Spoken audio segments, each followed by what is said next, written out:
দীর্ঘ প্রতীক্ষার পর প্রয়াত নাট্য ব্যক্তিত্ব হরিমাধব মুখোপাধ্যায়ের স্মৃতিতে নির্মিত মুক্তমঞ্চ নাট্যকর্মী ও সাধারণ মানুষের ব্যবহারের জন্য খুলে দিল বালুরঘাট পুরসভা।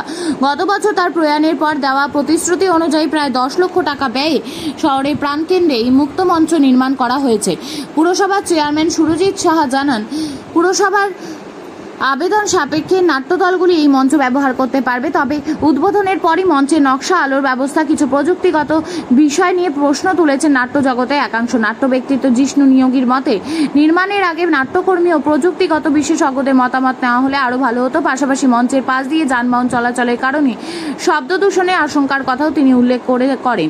অন্যদিকে নাট্য ব্যক্তিত্ব প্রদেশ মিত্রের বক্তব্য, নাটক মঞ্চস্থের পরেই মঞ্চের প্রকৃত কার্যকারিতা বোঝা যাবে। সব মিলিয়ে নতুন এই মুক্ত মঞ্চকে ঘিরে যেমন আশার সঞ্চার হয়েছে, তেমনি এর প্রযুক্তিগত দিক নিয়েও নজর থাকছে।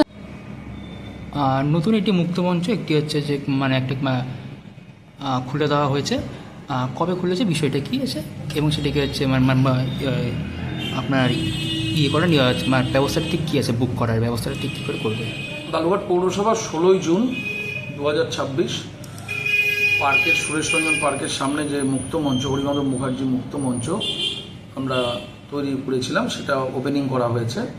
এরপর থেকে নিয়ম বলতে, আপনারা যে বা যারা এই মঞ্চটি ভাড়া নিতে ইচ্ছুক বা কোনো অনুষ্ঠান মঞ্চস্থ করবেন বলে ঠিক করে থাকেন, ওনাকে বালুরঘাট পৌরসভার চেয়ারম্যানের কাছে একটা প্রেয়ার দিলে আমরা সেটা সঙ্গে সঙ্গে অ্যালাউ করে দেবো, যদি সেই ডেটে ফাঁকা থাকে। আচ্ছা, লাইটের একটা ওখানে একটা হচ্ছে একটা হচ্ছে অসুবিধা একটা ওখানে আছে, লাইট নেই একটা, এরকম একটা নাট্যকর্মীরা একটা বলছিলেন, ওটা কোনো ব্যবস্থা কিছু? দেখুন, যেটা প্রথমে শিডিউল ছিল আমরা সেটা করে দিয়েছি। এবার এখনও একটাও নাটক বা কোনো অনুষ্ঠান মঞ্চস্থ হয়নি। আমরা চাইছি যদি নাটক বা কোনো প্রোগ্রাম ওখানে মঞ্চস্থ করা হয়, সেই মঞ্চে মঞ্চস্থ হবার পর বোঝা যাবে যে ওই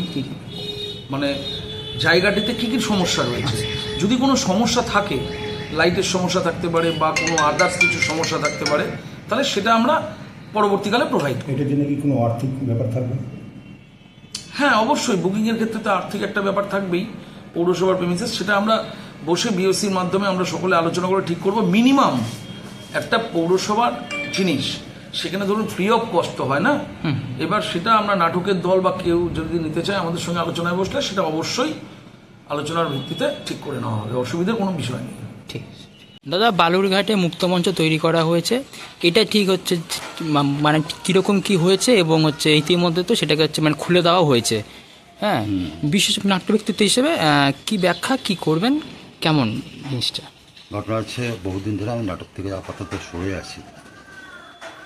মাধবদার পরিবার এবং মাধবদার সম্পর্কে বলতে গেলে কথা বলতে হবে যে মাধবদাদের সঙ্গে আমাদের সম্পর্কটা পারিবারিক, শুধু পারিবারিক নয়, পরবর্তীকালে একটা বন্ধুর মতো সম্পর্ক। তিনি অনেক সিনিয়র, এক জায়গায় আড্ডা দিতাম, নানা কথা হতো, তার লেখা নাটক আমরা করেছি।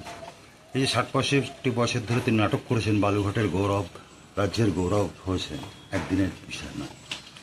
কিন্তু প্রশ্ন হচ্ছে, মাধবদার সঙ্গে নানা কথায় নানা সময় এবং তার লিখিতও আছে, মাধবদা মুক্ত মঞ্চে বিশ্বাস করতেন না, মুক্ত মঞ্চে।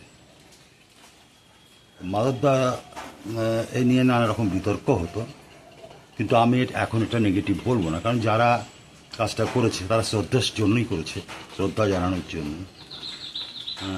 তিনি অত বড় পুরস্কার পেয়েছে, সেটা মাননীয় শুক্লাদি অবদান এবং অনেকেই তার সাথে আছে। তা আমি বলবো যে করেছে, কিন্তু পরবর্তীকালে যিনি পৌরসভায় থাক তাকে অনুরোধ করবো যে বিষয়টা ভাবতে, কারণ যে মঞ্চটা তৈরি করা হয়েছে ওখানে দাঁড়িয়ে 3-2জন নাটক করা যাবে না। ওটা নাটক কোনো মাপ চোখের ব্যাপার আছে, তো ওগুলো আসেইনি, করতে হয় করা বলে এটা হয়েছে। শ্রদ্ধা জানানো আমি ছোটো করছি না, কিন্তু পরবর্তীকালে ওটা যে আরেকটু ঠিক করা হয়, নাট্য ব্যক্তিত্ব যারা আছে বয়স্ক তাদেরকে ডেকে বাজে, যারা রেগুলার নাটক করছে তাদের ডেকে যদি এটা করা যায় বা কলকাতা থেকে এক্সপার্ট নিয়ে এসে, তাহলে আমার মনে হয় অনেক ভালো হবে। এই কাজটা করবার জন্য অনুরোধ করি। ওইখানে একটা হচ্ছে যে আলোর একটা ব্যবস্থা, একটা কথা আছে যে হ্যাঁ, আলো নেই, ছিল, আলোটা দিতে হবে, আলোটা দুটো আলো দিক থেকে দিতে হবে, এবং নাটকের যে আলো তার ব্যবস্থাটা করতে হবে। হ্যাঁ, যারাই করুক, সারা মিনিমাম পয়সা নিল যারা করছে অথরিটি, কিন্তু ব্যবস্থাগুলো থাকতে হবে, হলে ভালো হয়। ভালো। কি নাম আপনার? জিষ্ণু ইতিমধ্যে হচ্ছে আমাদের সামনে একটা খবর এসছে যে হচ্ছে এই যে মুক্ত মঞ্চ সেটা হচ্ছে খুলে দেওয়া হয়েছে। এটা ঠিক কীরকম হয়েছে, কী হচ্ছে, মানে এটা ঠিক হচ্ছে যে কীরকম কী নাটক হচ্ছে মঞ্চস্থ হবে, কি বলবেন কি বিষয়টা? আমিও শুনেছি এটা নাকি এই মুক্তমঞ্চটা উদ্বোধন হয়েছে এর মধ্যে। ব্যাপারটা খুবই ভালো এবং এটা হওয়ার ব্যাপারে একটা উদ্যোগ নেওয়া হয়েছিল কয়েক মাস আগে এবং সেটা এখন ফলপ্রসূ হয়েছে। বালুরঘাটে তো মুক্তমঞ্চ একটা আর আছে উৎকর্ষ কেন্দ্রে, তাছাড়া এটা হলো শহরের মধ্যে। যারা ওপেন থিয়েটারে বিশ্বাস করে তারা এখানে নাটক করার সুযোগ পাবে, নাটক করবে, লোকে দেখতে পাবে। আর সবচেয়ে বড় কথা যে আমাদের হরিমাধব মুখোপাধ্যায়ের নামে এটা অর্পণ করা হয়েছে, উৎসর্গ করা হয়েছে। ফলে একটা সুযোগ এসে গেল যারা নাটক করে বা ছোটোখাটো নৃত্য, ছোটো ছোটো সঙ্গীতের অনুষ্ঠান এখানে করা যেতে পারে। আমি পুরসভার এই উদ্যোগকে স্বাগত জানাচ্ছি।